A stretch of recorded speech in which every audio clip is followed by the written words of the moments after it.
Hello there, kia ora.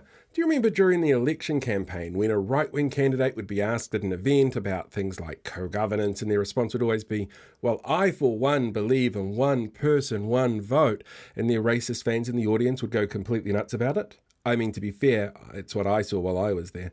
But that is a really interesting point. Not about the co-governance thing, about the one person, one vote thing. The co-governance thing, to be honest, frankly ridiculous, completely racist dog whistling, and even this week the government's turned around and told councils that they can still create CCOs, which would require managers put in place that aren't democratically elected, which was apparently what the MPs were arguing against in the election.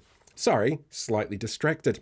What I'm talking about is the fact that in local body elections, it is possible for somebody to vote multiple times. You see, there's an element of local body elections called the residential ratepayer electoral roll, and essentially that's people who don't live in the area who can still vote in an area during an election campaign. And, well, it's been around for a while, but it means that it's entirely possible for some people to vote in more places than they live in. Let's take Christopher Luxon, for example. Now, he's been very open about the number of properties that he owns, and the majority of those are in Auckland. But he does own a residential property in Wellington, which under the current law means that he can vote in Auckland for the Auckland Council elections and in Wellington for the Wellington Council elections. Christopher Luxon can, if he wants, vote more than once in one election.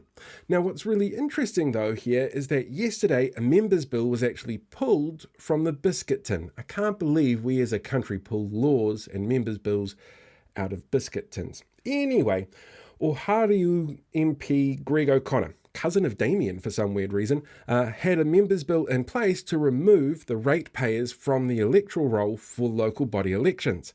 And during the election campaign, we heard a lot of MPs and candidates say that they were very dead set against the idea of people having more than one vote per election cycle, including Christopher Luxon, who said he was open to the idea of looking into this and changing things up. Well, here's an opportunity now for them to do that, and I'm sure that there are going to be people who could see both sides of the argument. If you own a property in an area that you can't be in, certainly you want to have a say in it. And there are a number of MPs as well as people across the country who own property in multiple areas who would like to have a say on things that are going to affect their rates bill. So this isn't going to be an easy walk in the park to get through.